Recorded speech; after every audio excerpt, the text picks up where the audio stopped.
Section 14 में ये बताया था they are 5 heads of income, salary, house property, PGBP, capital gain and other sources.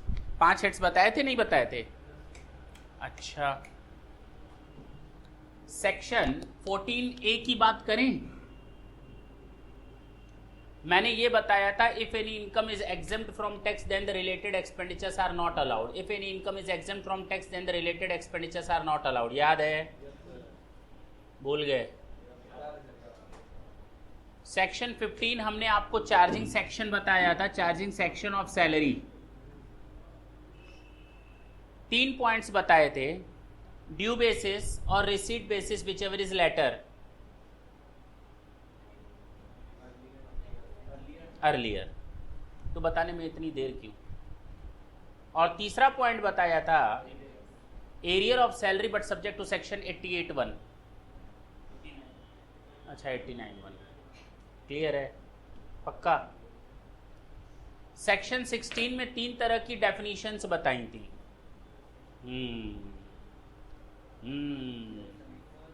Deductions बताई थी। देख डेफिनेशंस कहाँ से बता ले जाएंगे?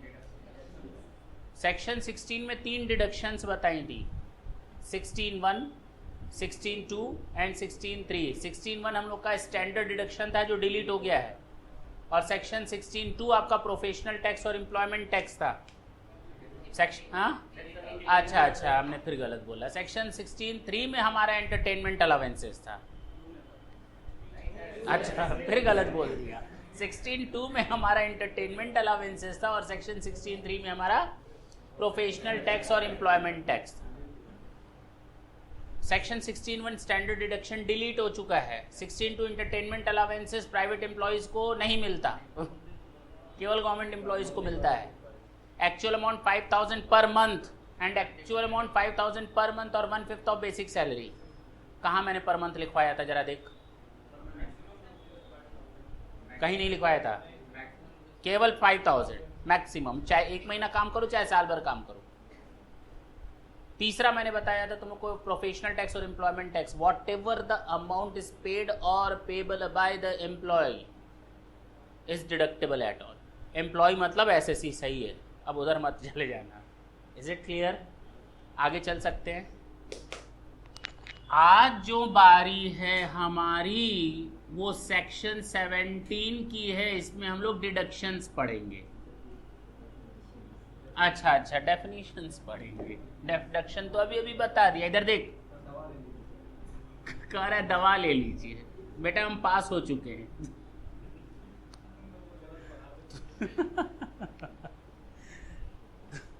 मेमोरी पावर तुम लोग को चाहिए। 2 दवा खाए हो तो तुम लोग को दवा की नहीं दुआ की जरूरत है। इधर देखो, सेक्शन 17(1) की बात करते हैं, डेफिनेशन ऑफ सैलरी। अब ढंग से सुनना, सैलरी में क्या क्या आता है।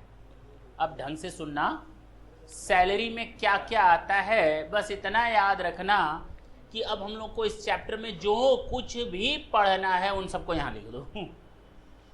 हम लोग को पढ़ना है salary, basic salary, wages, annuity, pension, gratuity, provident fund, live encashment, profit in lieu of salary, advance salary, arrear of salary छोड़ दो, bonus, commission, perquisites, allowances and section 80C(CD). लिख दूं? सैलरी की डेफिनेशन में आएगा बेसिक सैलरी, वेजेस, सैलरी और wages में कोई फर्क नहीं किया गया है इनकम टैक्स एक्ट में। इनकम टैक्स एक्ट में सैलरी और वेजेस में कोई फर्क नहीं किया गया। इनकम टैक्स एक्ट में सैलरी और वेजेस में कोई फर्क नहीं किया गया है। दोनों में फर्क क्या है बेसिकली ये तो बता दो सर, ये तो बता दो कि सैलरी और वेजेस में फर्क क्या है। सैलरी पर मंथ मिलती है और वेजेस एक मिनट, हाँ बोल। कह रहा है जो मेंटल हो उसको सैलरी मिलती, तुम बताओ। हैं? स्किल्ड वर्कर को सैलरी मिलती है, जो मिस्त्री मजदूर होते हैं मिस्त्री को सैलरी मिलती है और मजदूर को वेजेस मिलता है। धन्य है आप और आपकी नॉलेज। हाँ बोलें, नहीं बोलोगे? तुम बोलो। क्या वही जो सर जिसको सैलरी मिलती है उनको सैलरी मिलती है, जिनको वेजेस मिलता है उनको वेजेस मिलता है। हाँ तुम बोलो, तुम बोलो।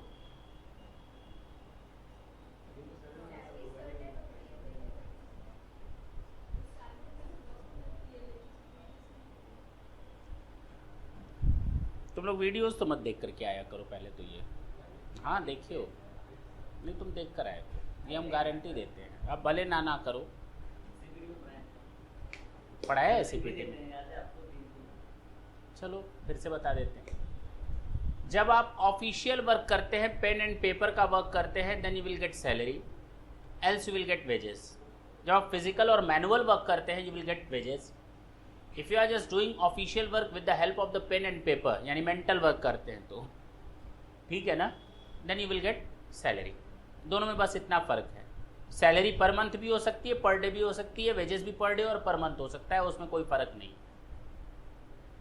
क्या नहीं समझ में आया? आ गया। अब ये कसम खा लिया, आज से तो हम वेजेस पर लग ही जाएंगे। तो बेसिक सैलरी, वेजेस। तीसरा है एन्यूटी।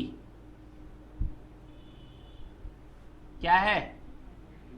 एन्यूटी को कहते हैं हम लोग हिंदी में वार्षिकी।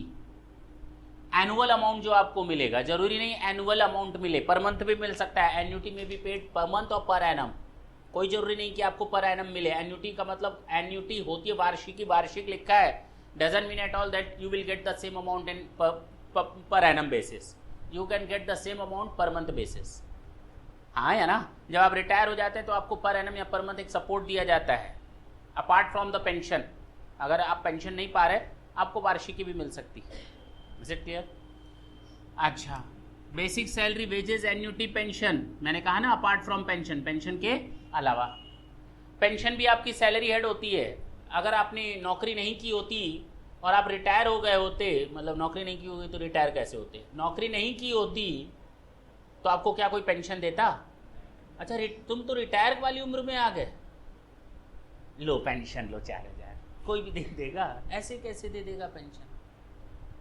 वो जब आप हमारे पास एम्प्लॉयर एम्प्लॉय का रिलेशनशिप होगा ना, उस समय जो पेंशन दी जाती है, that will be charge to tax under the head salary, cause it is given to the SSC for employer and employee relationship. और मैंने तुम लोग को शुरू में ही ये बता दिया है कि एम्प्लॉय को जो भी एम्प्लॉयर से मिलेगा, all those sums are charge to tax under the head salary. अच्छा, basic salary, wages, annuity, pension, gratuity. This is after retirement benefit. When an employee get retired, then at that time he is to be benefited with so many different items, like your gratuity, like provident fund, superannuation fund. हाँ या ना? These type of things are after retirement benefit. तो क्या हम इसको कहाँ taxable करें? चूंकि एम्प्लॉयर से मिल रहा है, will be charge to tax salary. तो gratuity, provident fund, profit in lieu of salary,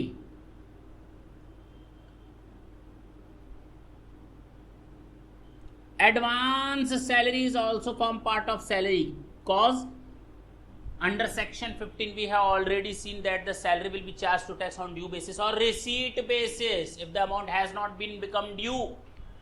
अगर amount due नहीं हुआ है, directly it has been given to employee as an advance salary, will charge to tax. This is the advance salary which will be charged to tax under the head salary. Is it clear? तो advance salary is the part of salary. Basic salary, wages, annuity, pension, gratuity, provident fund, leave encashment.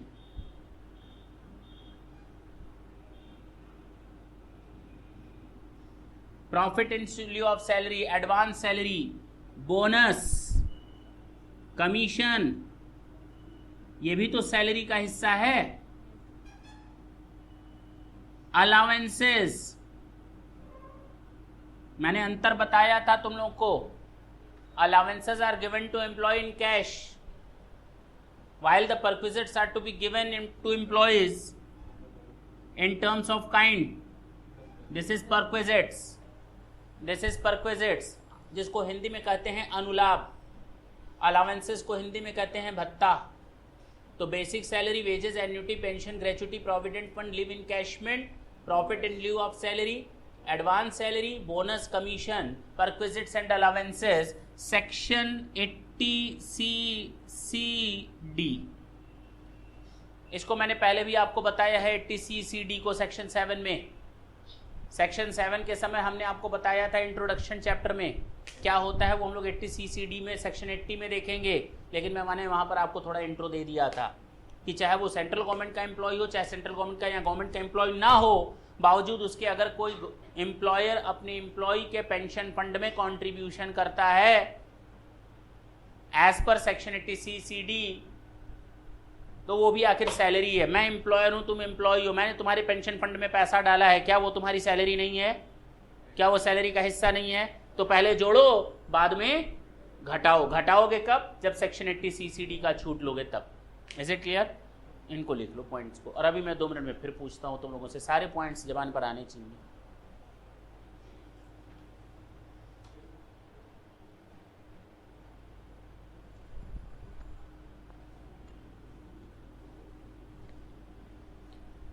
अब आती है definition section 17(2), definition of perquisites.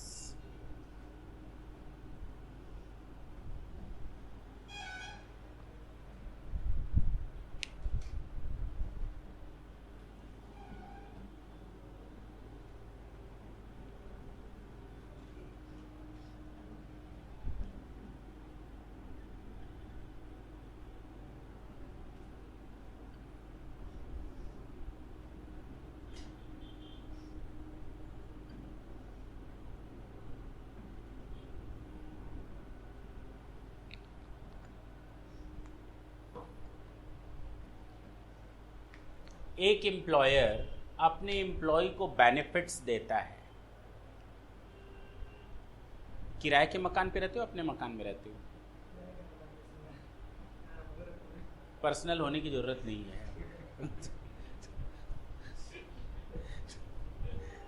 हम तुमसे as a employer question पूछ रहे थे, as a teacher इस क्वेश्चन नहीं पूछ रहे थे। बड़ा पर्सनल हो गया था कि अपने बारे में पूरा डिटेल बताने लगा। किराए पे रहते हैं, कितना किराया लग जाता है?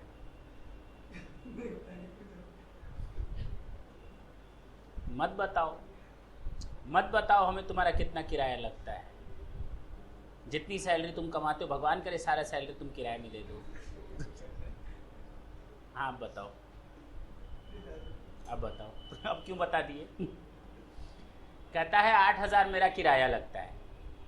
कितना लगता है? 8,000।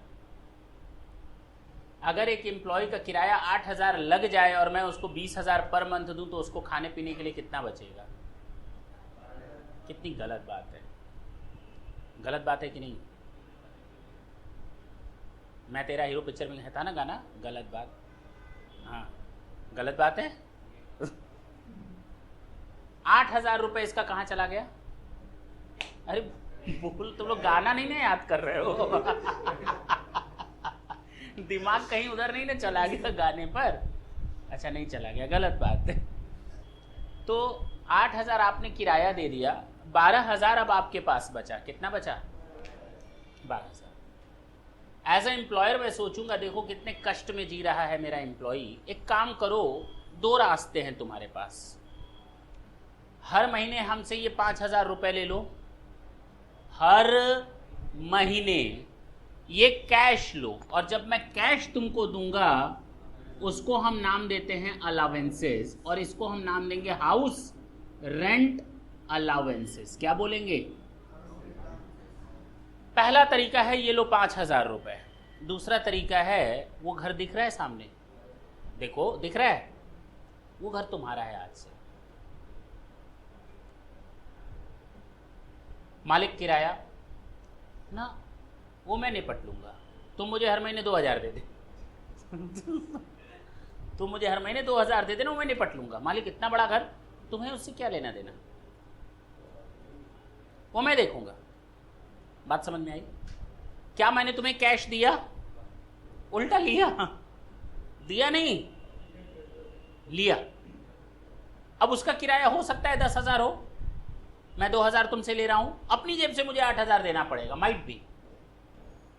That is a part of salary और not?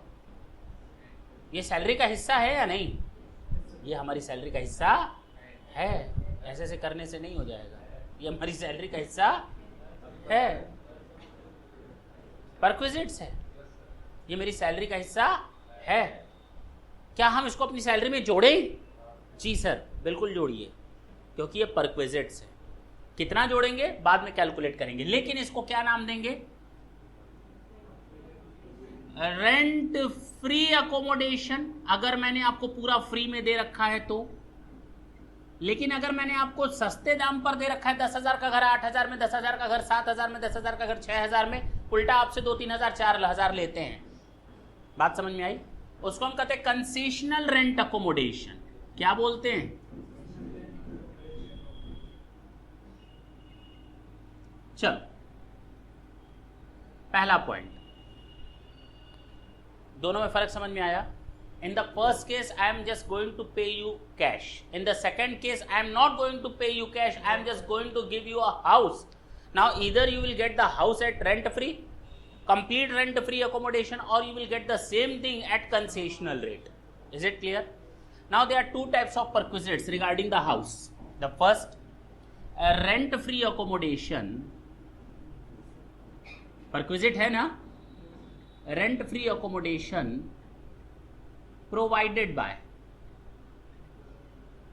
employer to employee,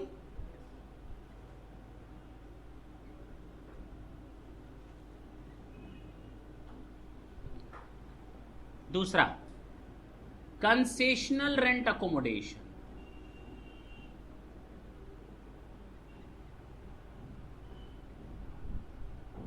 provided by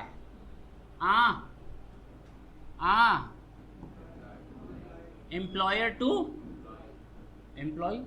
चाहे एम्प्लॉयर टू एम्प्लॉय लिखो, चाहे एम्प्लॉय टू, अच्छा उल्टा नहीं हो सकता। चलो,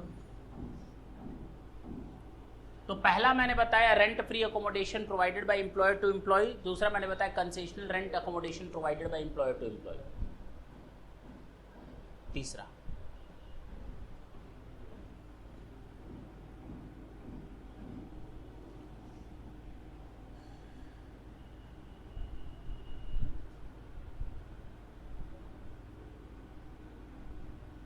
obligation of the employee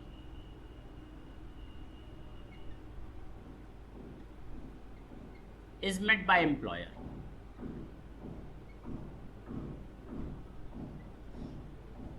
Obligation of employee is met by employer. अगर तुम्हारी जिम्मेदारी है अपने बच्चों की स्कूल फीस देना, मैं दूं? नहीं, मैं दे दूं? अरे आप क्यों देंगे? तो तुम ही दे देना अरे मैं एम्प्लॉयर हूं, मैं दे सकता, क्या दिक्कत है? क्यों नहीं हम पेमेंट कर, नहीं डिडक्ट करेंगे? क्या बात कर रहे हो? तुमको तब मालूम नहीं है किस जमाने में हो। बुखार होता है एम्प्लॉय को पेमेंट करता है एम्प्लॉयर हाँ, आराम से फैसिलिटी देते हैं, बहुत अच्छी अच्छी फैसिलिटीज मिलती हैं आपको, कार मिलती है, बंगलो मिलता है, बुखार होने पर हॉस्पिटल मिलता है। अगर तुम्हारे बच्चों को पढ़ना है कॉलेज में, स्कूल में, तो हम क्या पेमेंट नहीं कर सकते? कर सकते हैं।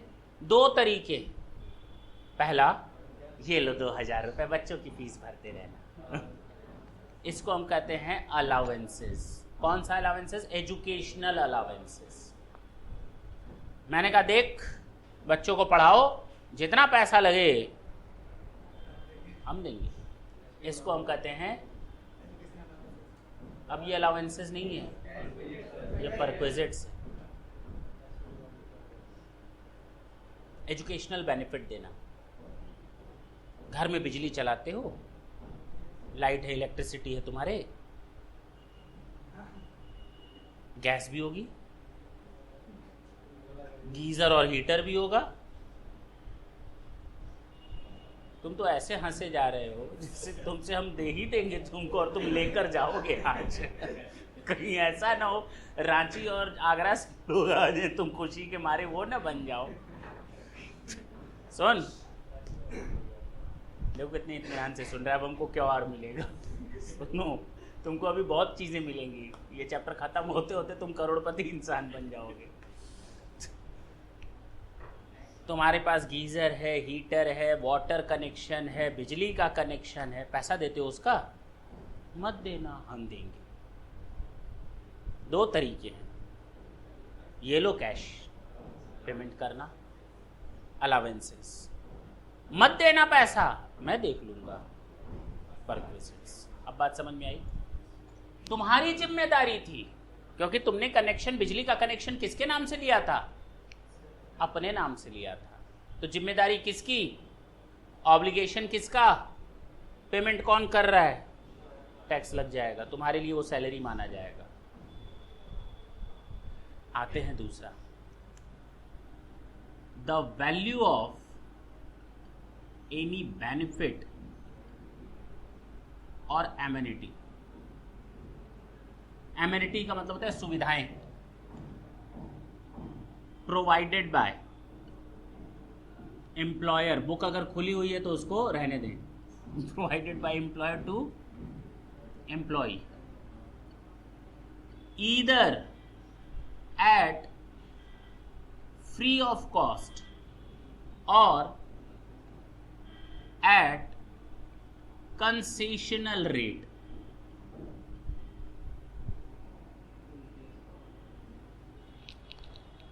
will be charged to tax under the head salary. Is it clear? कोई दिक्कत है? पक्का? मैंने अभी तक आपको 4 पॉइंट बताए, rent free accommodation, concessional rent accommodation, obligation of the employees met by the employer and the value of any benefit or amenity provided by the employer to employee either at free of cost or at concessional rate। और जो मैं अब अंतिम line बोलने जा रहा हूँ, last sentence इसमें बोलने जा रहा हूँ, the most important, only in case of specified employ.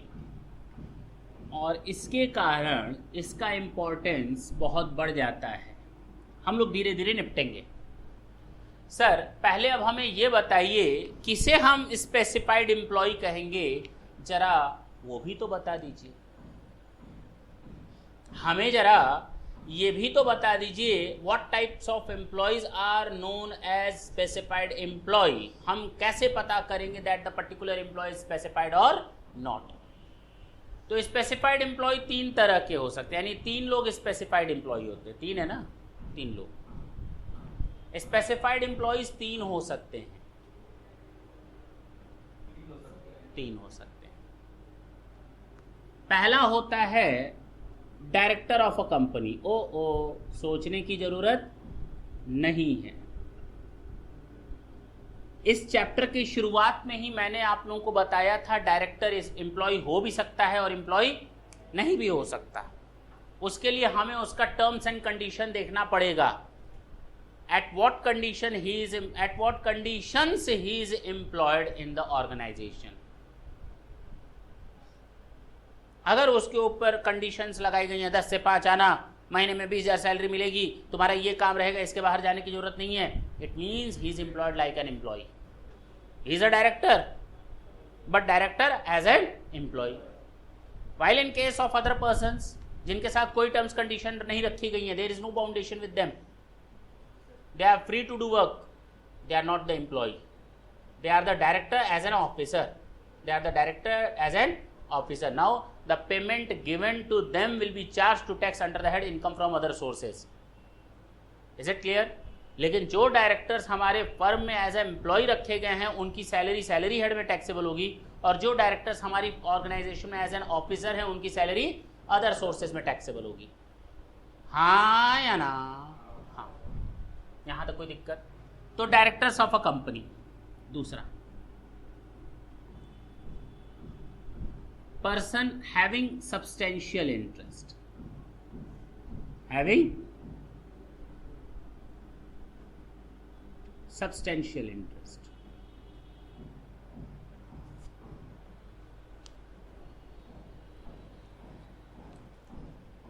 एक और होता है हमारा स्पेसिफाइड एम्प्लॉय। कोई भी ऐसा बंदा जो स्पेसिफाइड एम्प्लॉय कहलाता है, जिसके पास फर्म की 20% या उससे अधिक होल्डिंग हो। शायद इसमें नहीं दिया मैंने डेफिनेशन तुम लोग को स्पेसिफाइड एम्प्लॉय की, बुक में सुन लेना। पर्सन हैविंग सब्सटेंशियल इंटरेस्ट, तुम मेरे एम्प्लॉय हो, लेकिन हमारी फर्म में 20% से अधिक का प्रॉफिट शेयरिंग रेशियो पाते हो। एम्प्लॉय होने के बावजूद you are sharing in my profit, is it possible? ये क्या बन गया मेरा पार्टनर? क्या बन गया? दत्त, किसी को भी पार्टनर बनाते, क्या हम तुम्हारे साथ अपना प्रॉफिट शेयरिंग रेशियो नहीं कर सकते? मना करोगे क्या? कहते हैं आज से तुम्हारे बिजनेस में तुम्हारे पास 20% का अधिकार रहेगा, 30% का अधिकार रहेगा। तो क्या तुम पार्टनर बन गया मेरे? ये लुटेंगा नहीं बने मेरे पार्टनर। पार्टनर बनने के लिए दोनों की सहमति होनी जरूरी है। लिखित में तो होना ही चाहिए, डीड होनी चाहिए, वो तो बात की बात है। लेकिन किसी को हम अपने प्रॉफिट शेयरिंग रेशियो में अगर कुछ बना लेते हैं, it doesn't mean at all that the other one person becomes a partner, not at all. जरूरी बिल्कुल नहीं है। तो अगर किसी का फर्म में सब्सटेंशियल इंटरेस्ट, मैं प्रोप्राइटर हूं, ये मेरी फर्म पार्टनर 20% से अधिक का हिस्सेदार है प्रॉफिट शेयरिंग रेशियो में, he is an employee having substantial interest. 20% का प्रॉफिट शेयरिंग रेशियो। हम 4 लोगों की फर्म है, हम 4 पार्टनर्स हैं, हम कितने पार्टनर्स हैं? 4 पार्टनर्स हैं। और तुम्हारी इस फर्म में प्रॉफिट शेयरिंग रेशियो है 25% की। तुम्हारी प्रॉफिट क्या है? ये सब्सटेंशियल इंटरेस्ट रखते हैं। क्या रखते हैं? सब्सटेंशियल इंटरेस्ट रखते हैं। बोलो, ये लो ठेंगा। पार्टनर्स को नहीं माना जाता। पार्टनर्स को सैलरी दो,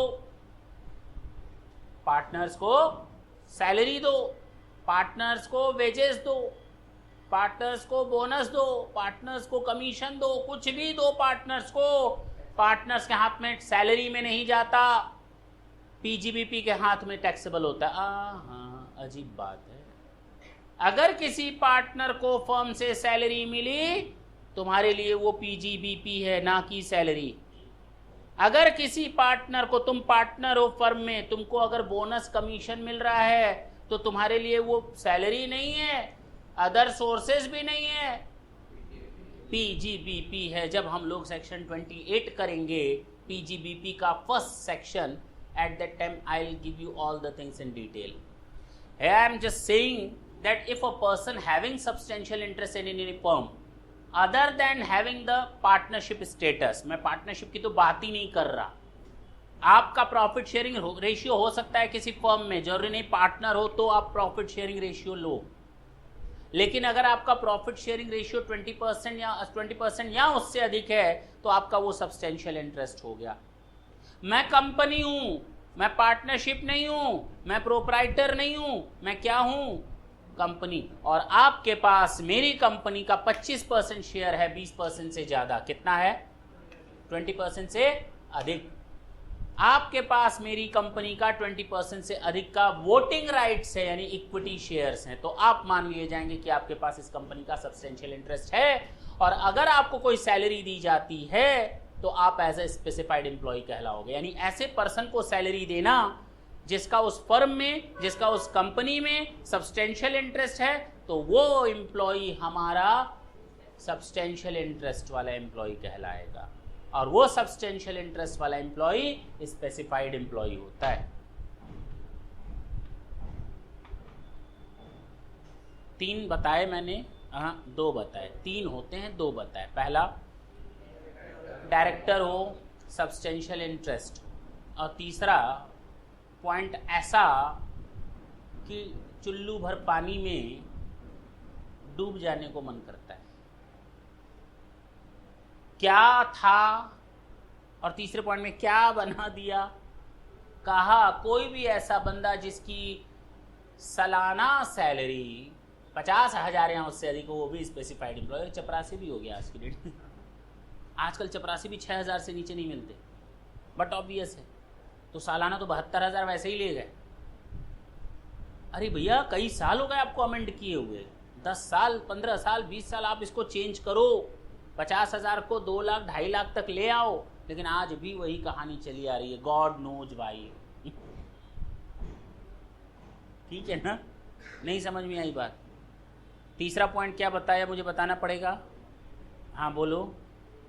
किसी एम्प्लॉय की सैलरी, किसी भी एम्प्लॉय की सैलरी कैश में, किसमें, 50,000 से अधिक हो, हाँ एनुअली, पर मंथ नहीं, एनुअली, तो वो भी स्पेसिफाइड एम्प्लॉय कहलाएगा।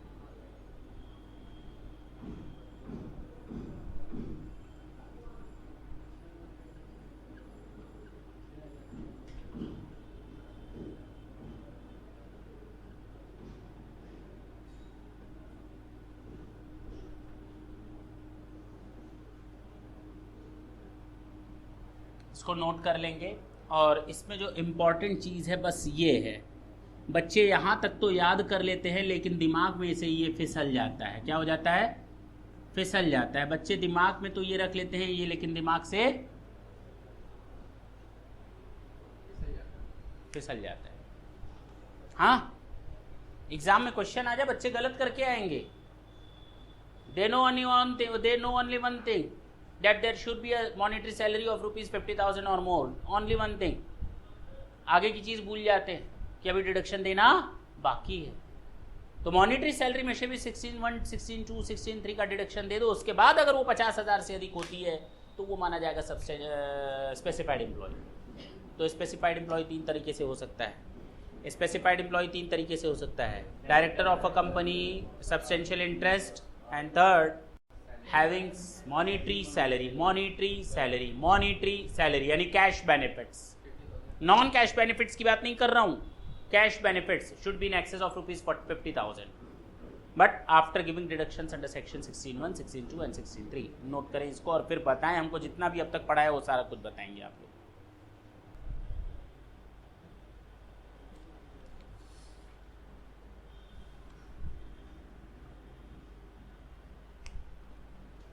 फर्स्ट मैंने बताया आपको, ढंग से सुनना,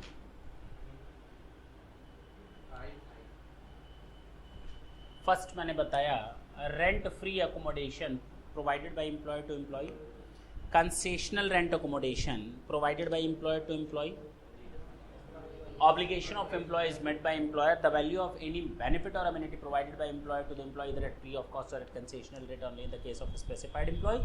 और स्पेसिफाइड एम्प्लॉय में 3 तरह की एम्प्लॉय होती हैं, सब्सटेंशियल इंटरेस्ट हो, डायरेक्टर हो, या फिर मॉनिटरी सैलरी 50,000 से अधिक हो। हाँ बोलो।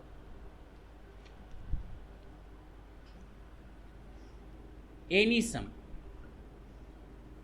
paid by way of insurance on the life of the employee।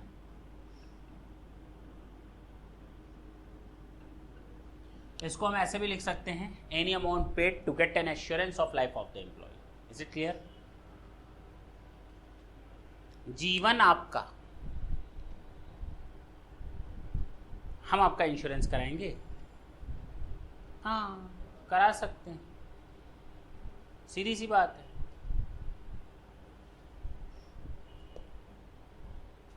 और अगर मैंने आपका इंश्योरेंस कराया है तो बट ऑब्वियस है, इन case of any miss happening I can pay you, मैं आपको पेमेंट कर सकता हूँ। और आपको जितना अमाउंट मिलेगा इंश्योरेंस का वो सैलरी हेड में टैक्सेबल होगा। किस टॉपिक में? परक्विजिट। किस टॉपिक में? परक्विजिट। हाँ या ना? लेकिन एम्प्लॉय को मिलना चाहिए। मिस हैपनिंग का मतलब एक्सीडेंट हुआ हो, काम करने लायक ना रहा हो, या टेम्पोरेरी कोई चोट लगी, उसका इंश्योरेंस मिला, मैंने आपको दिया, वो आपका सैलरी हेड में जाएगा। लेकिन अगर एम्प्लॉय की डेथ हो गई हो और उसके फैमिली वालों को पैसा मिला हो तो वो सैलरी में कहाँ जाएगा? क्योंकि मैं एम्प्लॉय को नहीं दे रहा हूँ, उसके फैमिली मेम्बर्स को दे रहा हूँ, वो अदर सोर्सेज में टैक्सेबल होगा एम्प्लॉयज़ के घर वालों के लिए। यहाँ तक हाँ या ना? हाँ सर, यहाँ तक तो हम लोग को कोई दिक्कत नहीं है।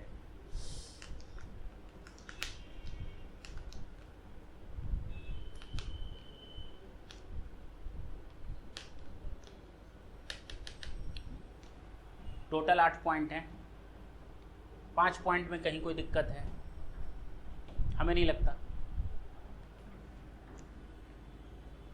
एनी अदर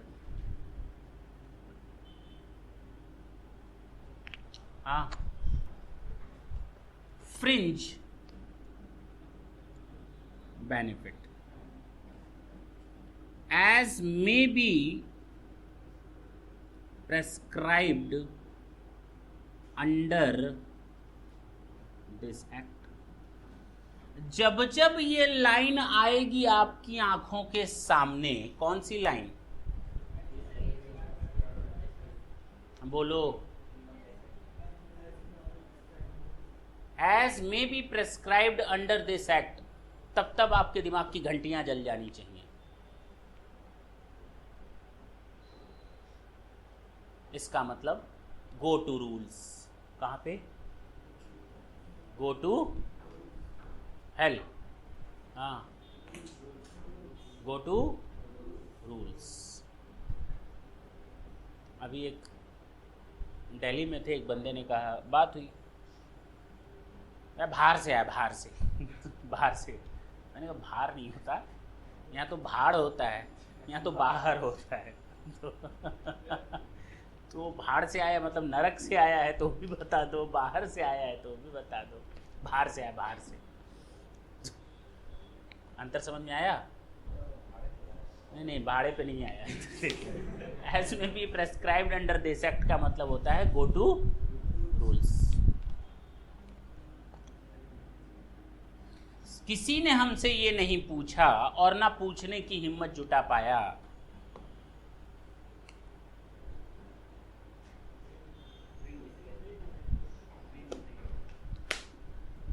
ये फ्रिंज बेनिफिट्स क्या है? ये फ्रिंज बेनिफिट्स क्या है? गाना था ना, फ्रिंज बेनिफिट्स क्या है? ये फ्रिंज बेनिफिट्स नहीं था गाना?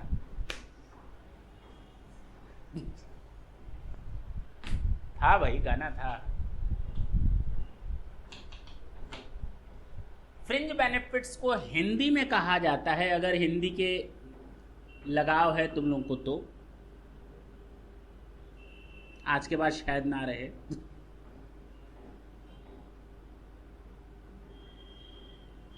आनुषांगिक लाभ, ठीक है ना?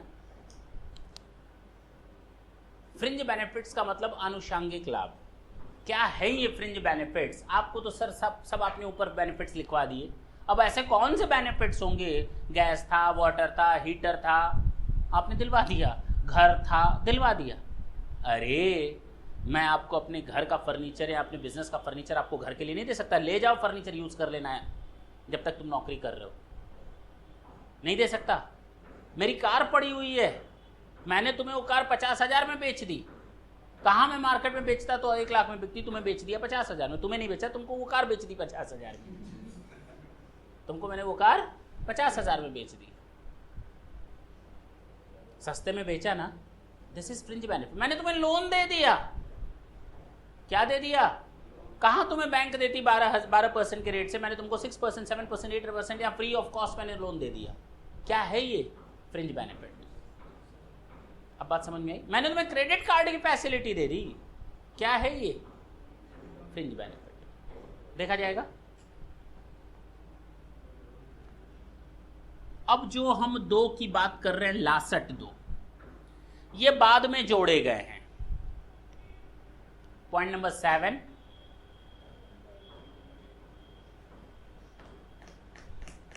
And point number 8।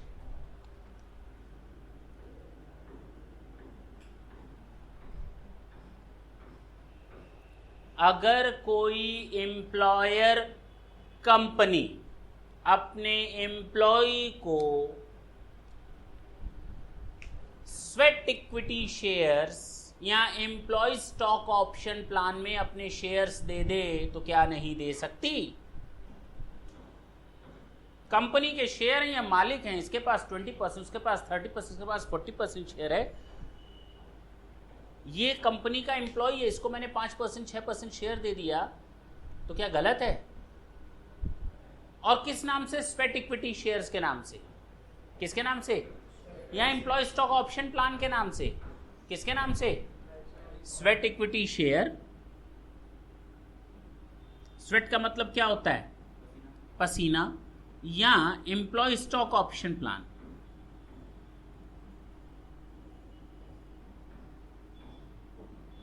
जब तुम लोग आगे पढ़ोगे तो ESOP पर बाकायदा पूरा सेबी की गाइडलाइन है, कंपनी लॉ में प्रोविजंस हैं, वो सारी चीजें पढ़ोगे। ESOS employee stock option scheme या ESOP employee stock option plan. Is it clear? तो अगर कोई कंपनी अपने एम्प्लॉयज को स्वेट इक्विटी शेयर इश्यू करे उनकी मेहनत के बदले, कहाँ मैं वो शेयर मार्केट में 100 रुपए पर यूनिट की तरह से बेच सकता था, पर शेयर की तरफ से, लेकिन मैंने तुम्हें वो 60 रुपए में बेच दिया, मैंने तुम्हें वो 70 रुपए में बेच दिया, मैंने तुम्हें वो 80 रुपए में बेच दिया, मैंने तुम्हें 90 रुपए में बेच दिया, मैंने तुम्हें 95 रुपए में बेच दिया। फायदा दिया ना। मार्केट में बेचता तो मुझे 100 रुपए मिलता, उससे कम पर मैंने तुम्हें वो शेयर बेचा है।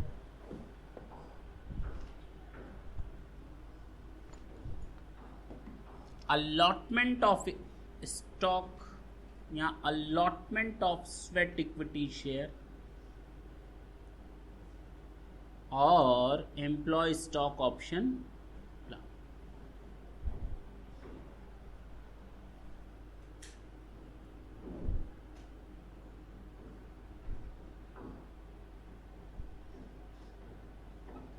किस पर? एट फ्री, हाँ या ना? और एट कंसेशनल रेट। बोलते क्यों नहीं? या तो आपको फ्री में दे दिया गया या तो सस्ते दाम पे दे दिया गया। Point number 8, last one. अगर कोई एम्प्लॉयर अपने एम्प्लॉय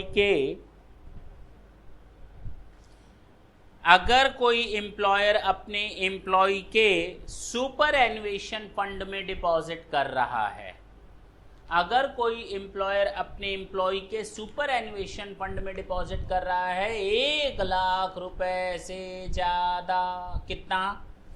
1 लाख रुपए से ज्यादा, तो वो जो एक्सेस अमाउंट है वो हमारा सैलरी हेड में टैक्सेबल होगा। मैं वर्ड या सेंटेंस पढ़ देता हूं। Any amount of contribution to approved superannuation fund to the extent it exceeds ₹1 lakh, या contribution in superannuation fund in excess of rupees 1 lakh. जी हाँ, किसी ने भी ये पूछने की हिम्मत नहीं की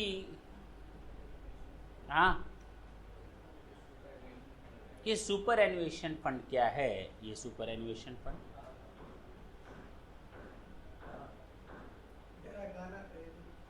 ये गाना था।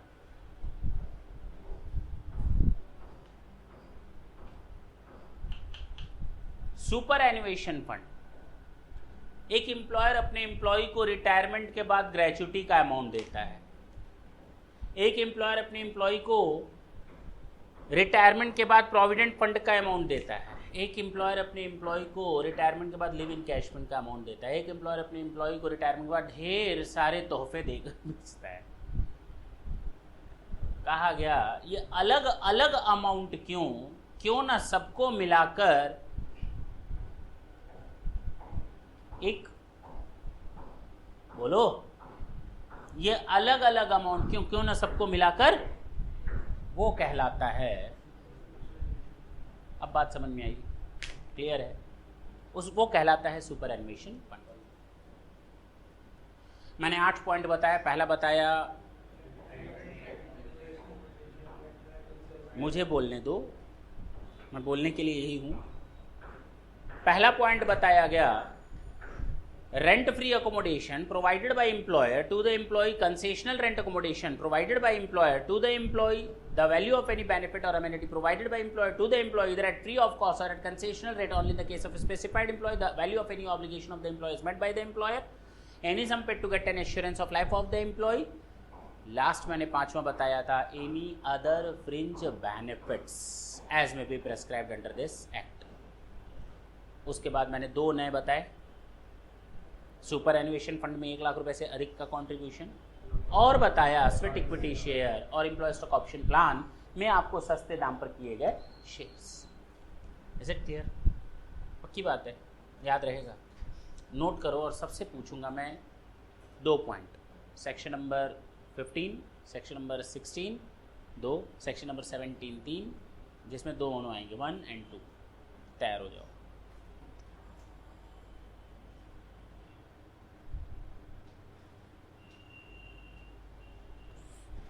हटा दें इसको।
अब आएंगे हम लोग अपने डेफिनीशन सेक्शन 17(3) में। किसमें?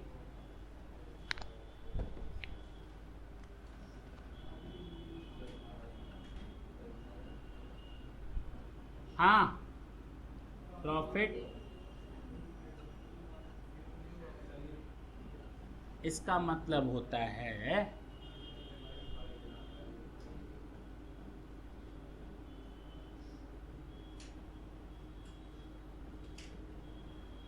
वेतन के स्थान पर लाभ।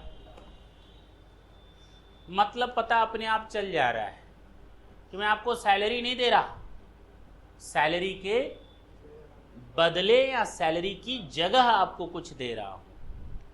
तो अगर सैलरी की जगह कुछ देंगे तो सैलरी का हिस्सा है। That's why it falls under the section 17 subsection 3। 3 points आएंगे। कितने? 3 पॉइंट आएंगे।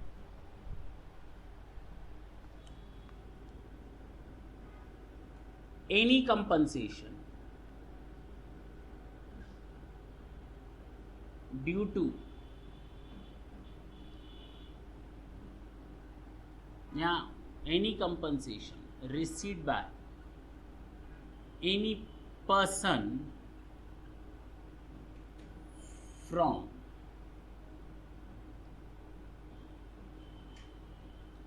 Any other person. क्या बात कर रहे हैं सर? दूसरा, अभी मैंने पूरा नहीं लिखा। एनी कंपनसेशन या any some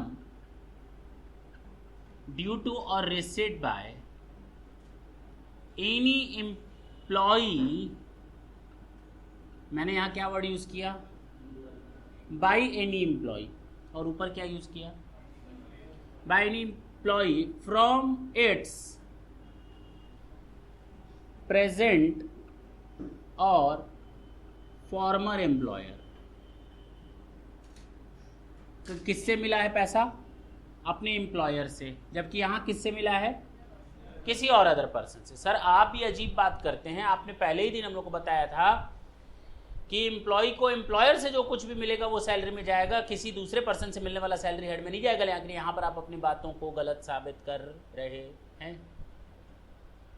received by any person from any other person कहाँ से सही बैठेगा? कहीं से सही नहीं बैठेगा। अरे बोल। लेकिन अब समझने वाली बात है, क्या आएगा थोड़ी देर बाद बताते हैं। और तीसरा है ही मैन इंश्योरेंस पॉलिसी। कौन सी पॉलिसी? अच्छा, की मैन। और की मैन के बारे में हम आपको पहले भी डिस्कस कर चुके हैं। नहीं किया है? किया है? नहीं किया है? नहीं किया है तो दोबारा कर लेंगे आज। अच्छा, ये 3 पॉइंट्स हैं, ढंग से सुनना। Any compensation received by any person from any other person.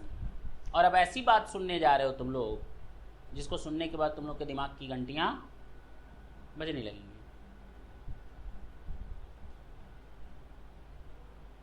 Any compensation due to और received by any person from any other person. क्या कभी तुमने पहले भी किसी बंदे को नौकरी ज्वाइन करने के पहले की सैलरी मिलते हुए देखी है? मैं फिर से पूछता हूं, क्या पहले कभी तुमने किसी बंदे को उसकी नौकरी ज्वाइन करने से पहले की सैलरी लेते हुए देखी है? क्या कभी तुमने किसी बंदे को अपनी नौकरी छोड़ देने के बाद की सैलरी लेते हुए देखी है? अरे हाँ या ना? ना।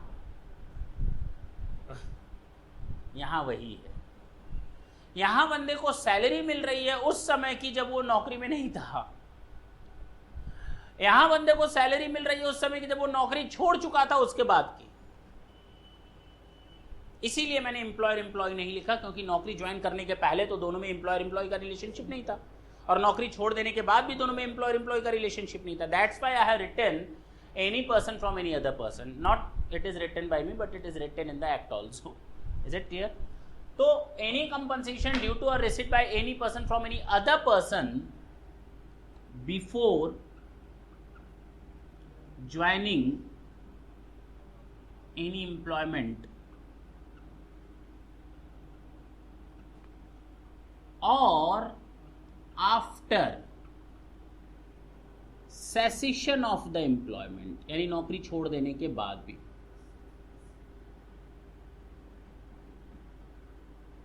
Is it clear? सर ये क्लियर नहीं है। हाँ, कहानी तो समझ में आ गई, लेकिन ये क्लियर नहीं है भाई। Under the head salary.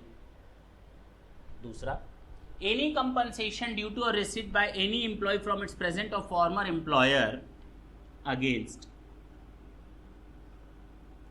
Termination और modification in terms of a contract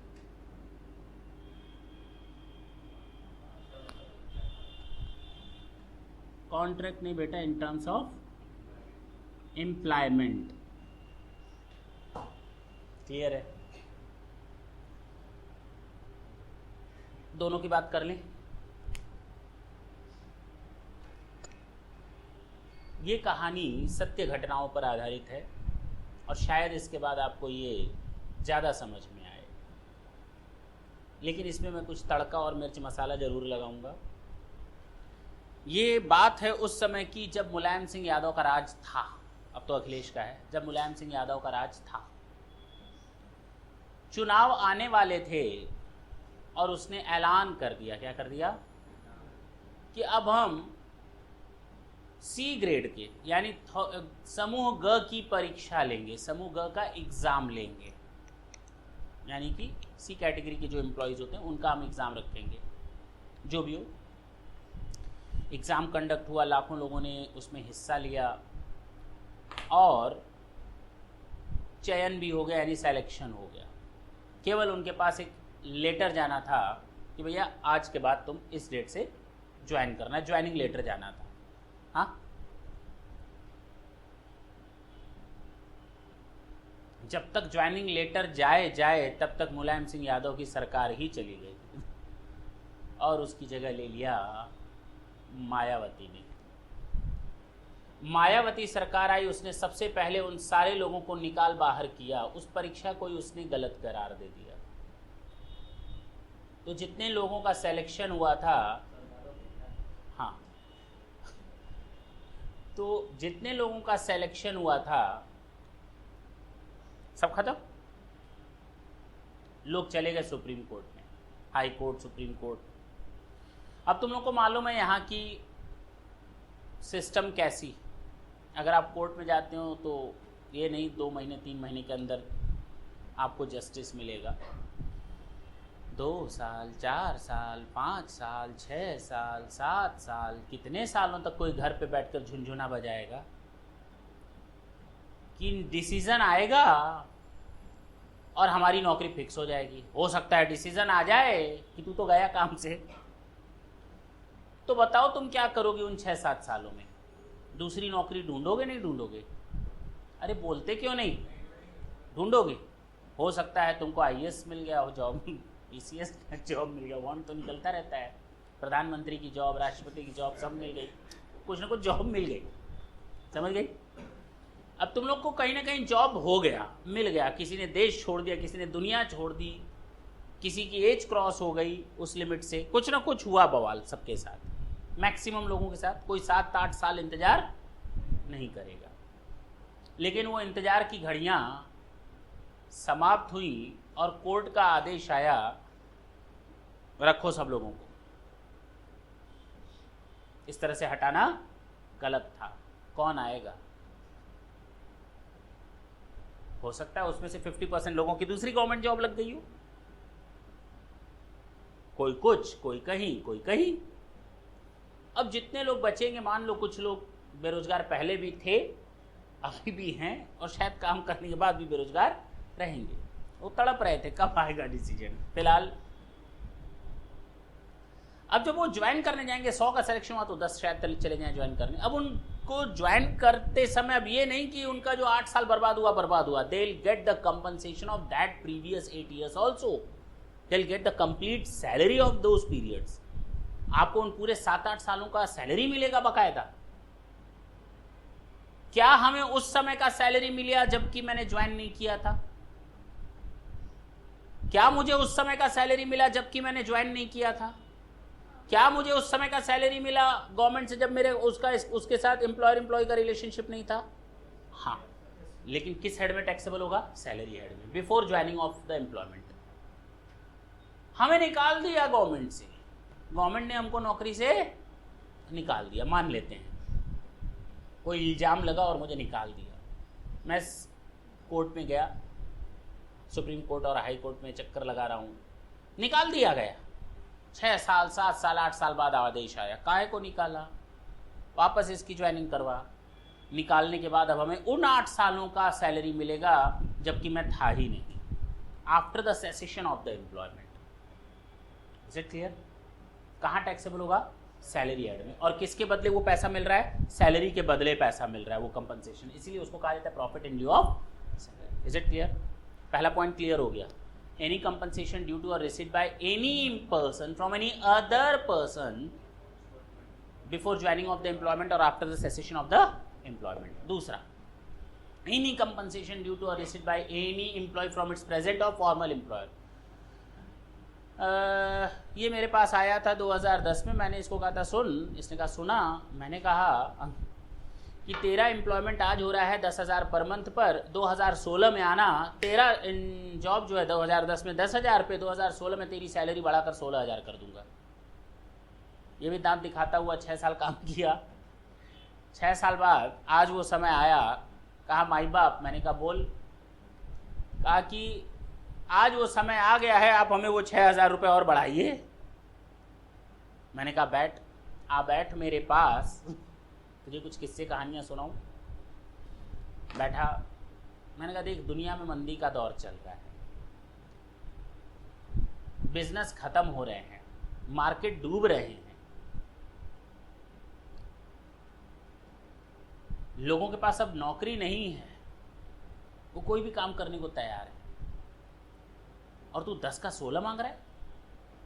कल से 8,000 पर काम करना हो तो आ जाना, अन्यथा मत आना। आया था सैलरी बढ़ानी और गया सैलरी घटवा कर। नहीं, नींद आ रही है तुमको?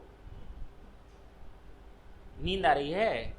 ये तेरी आंखें भरी भरी, ये तेरा चेहरा सुजा सुजा।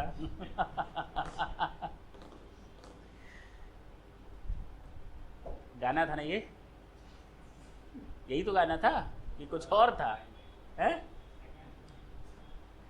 ये गाना नहीं था?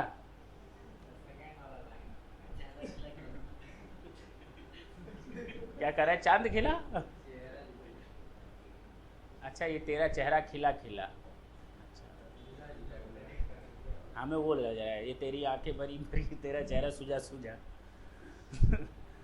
तो सुन, सुजे हुए कर रहा। तो मैंने कहा तू आया था 10 का 16 कराने, जा 8,000 रुपए पे काम करना है तो कर, अदरवाइज टाटा और बाय बाय। इसने कहा ऐसे कैसे टाटा और बाय बाय? आपके साथ मेरी कंडीशंस तय हुई थी।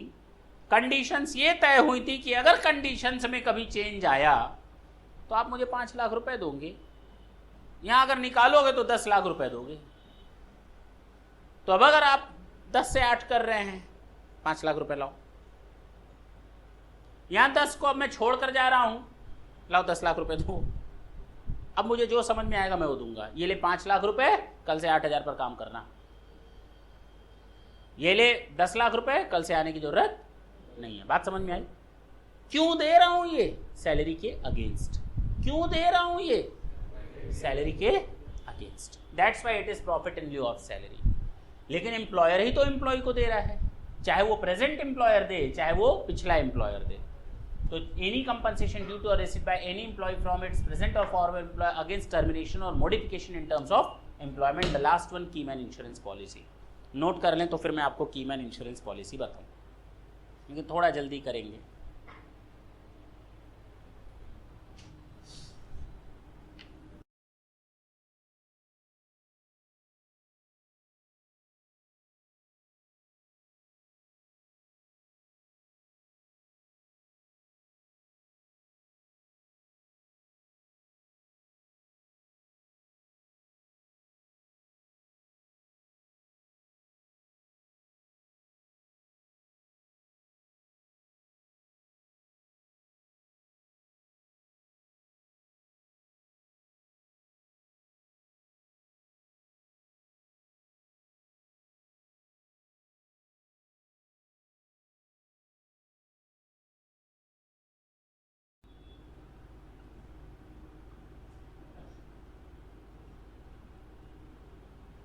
कीमैन का मतलब वो बंदा जो छल्ला लेकर घूमता हो चाबियों का, जो थोड़े तोतले होते हैं वो गुच्छा बोलते हैं, गुच्छा। मैं गुच्छे में हूँ, गुस्सा नहीं, गुच्छे में हूँ। तो जो छल्ला होता है उसमें लेकर के घूमता है जो बंदा, उसको हम कहते हैं कीमैन, यानी चौकीदार हमारा कीमैन है। कीमैन कौन? कीमैन हर एक वो बंदा जिसके बिजनेस में रहने या ना रहने से बिजनेस को फायदा या नुकसान होता है, वो होता है हमारा हीमैन, वो है हमारा सुपरमैन। हाँ भाई, जिसके रहने या ना रहने से, तो हमारे बिजनेस का की फैक्टर है। आज मेरे यहाँ काम कर रहा है, कल कंपटीटर के यहाँ चला गया। किसके यहाँ चला गया? मेरा कीमैन गया, अब किसको फायदा देगा? तुम लोग हंस क्यों रहे हो पहले ये बताओ। तो मेरे कंपटीटर को फायदा देगा, वो कीमैन था जो चला गया, लेकिन अब नुकसान तो हो गया, उसकी भरपाई कैसे करेंगे? उसके लिए बनाया गया है इंश्योरेंस का सिस्टम। तुम क्यों हंस रही हो पहले तो ये बताओ। करी कुछ नहीं तो हंस क्यों रही? कुछ नहीं पर कौन हंसता है बताओ। बिना कारण कौन हंसेगा? बताओ बताओ।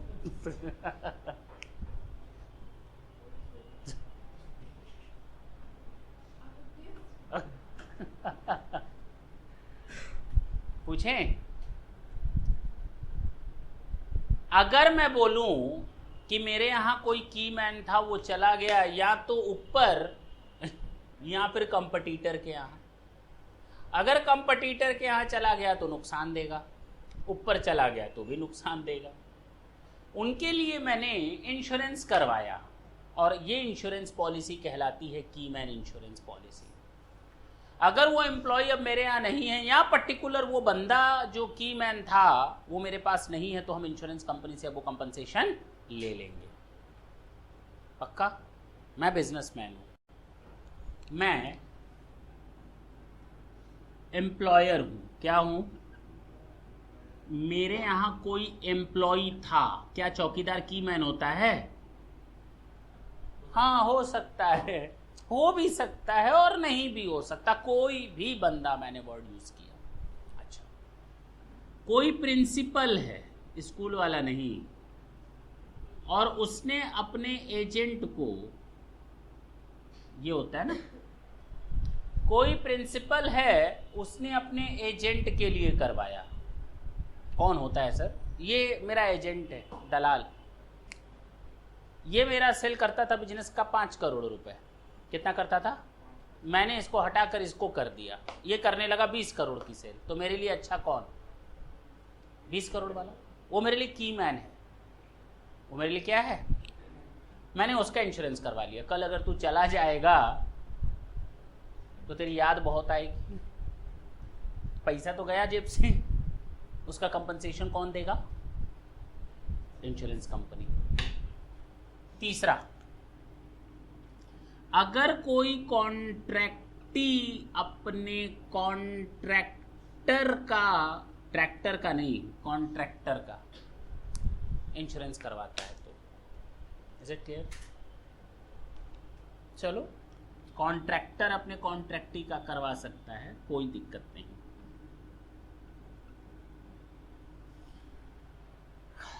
बताओ पैसा किसको मिलेगा? नुकसान किसका हो रहा है? एम्प्लॉयर का या एम्प्लॉय का? एम्प्लॉयर का। एम्प्लॉयर को मिल गया 10 लाख रुपए, और ये जा चुका है दुनिया छोड़ करके, तो दया देखा करके इसको 2 लाख रुपए दे दिया। एम्प्लॉयर ने अपनी जेब में कितना रखा? इसको कितना दे दिया? इसका किस हेड में टैक्सेबल होगा? एम्प्लॉय को एम्प्लॉयर से जो कुछ भी मिलेगा वो, और इसका किस हेड में टैक्सेबल होगा? PGBP, profit and gains from business और प्रोफेशन, क्योंकि उसके बिजनेस का नुकसान होने से बचा। तो जब हम लोग PGBP चैप्टर पढ़ेंगे तो उसमें भी हम लोग सेक्शन 28 में देखेंगे कीमैन इंश्योरेंस पॉलिसी। तो वहां सेक्शन 28 में हम लोग इसका मतलब निकालते हैं, और आज सेक्शन 17(3) में इसका मतलब ले रहे हैं। 17(3) में हम इसकी बात कर रहे हैं, और 28 में इसकी बात करेंगे। कोई प्रिंसिपल अपने एजेंट को बनाता है, तो इसका किस चीज का नुकसान पूरा होगा? और इसका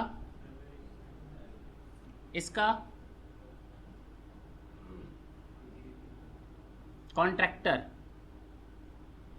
अगर कॉन्ट्रैक्टर अपने कॉन्ट्रैक्टी का करवाता है तो इसका PGBP, और इसका अदर सोर्सेस। उल्टा भी हो सकता है, कॉन्ट्रैक्टी अपने कॉन्ट्रैक्टर का करवाता है तो। Is it clear? पक्का 100%। आगे से मैं कभी ये नहीं पढ़ाऊंगा। जब तुम लोग अदर सोर्सेज में पढ़ोगे तो उस समय मैं केवल नाम बताऊंगा, कीमैन इंश्योरेंस पॉलिसी, तो समझ जाना इसकी बात हो रही है। PGBP का नाम लूंगा तो समझ जाना इसकी बात हो रही है, और सैलरी की बात करूंगा तो समझ लो इसकी बात हो रही है। हाँ हाँ बताएं तो आगे।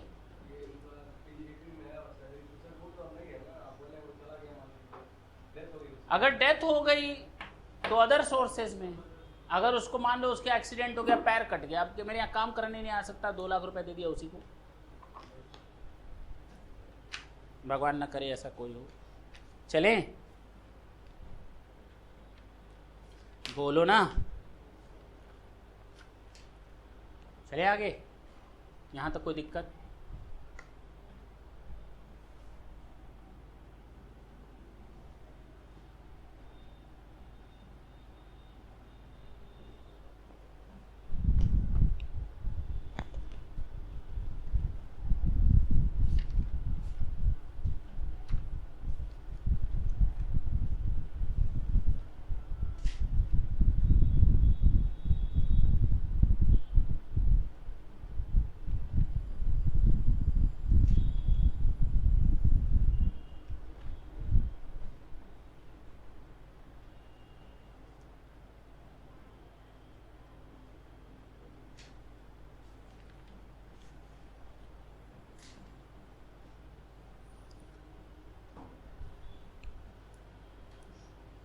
सुन लो, मैंने जितना अब तक पढ़ाया ढंग से सुनना। सेक्शन 14 हम लोगों ने देखा था, जरा कॉपी पलट लो, देखते जाओ, मिलाते जाओ। सेक्शन 14 देख लेना, they are 5 heads of income, salary, house property, PGBP, capital gain, other sources. Section 14 ने बताया फिर income is exempt and the related expenditures are disallowed. Section 15 बताया था सैलरी का चार्जिंग सेक्शन ड्यू बेसिस और receipt basis whichever is earlier and arrear of salary but subject to section 89(1). इसके बाद section 16(1) deduction, standard deduction delete हो चुका है। Section 16(2) entertainment allowances केवल गवर्नमेंट एम्प्लॉय को मिलता है, actual amount 5,000, 1/5 of basic salary, जो तीनों में से कम होगा वो एग्जाम्प्ट यानी कि डिडक्टेबल हो जाएगा। सेक्शन 16(3) बताया था एम्प्लॉयमेंट टैक्स और professional tax, whatever the amount is paid by the employee will be deductible at all. Section 17(1) में डेफिनेशन बताई थी salary, basic salary, wages, annuity, pension, gratuity, provident fund, leave encashment, advance salary, profit in lieu of salary, bonus, commissions, perquisites, allowances and section 80(c)(d). Section 17(2) में बताया था definition of perquisites. Definition of perquisites में पहला बताया था rent free accommodation provided by employer to the employee, concessional rent accommodation provided by employer to the employee, the value of any benefit or amenity provided by employer to the employee, either at free of cost or at concessional rate only in the case of specified employ.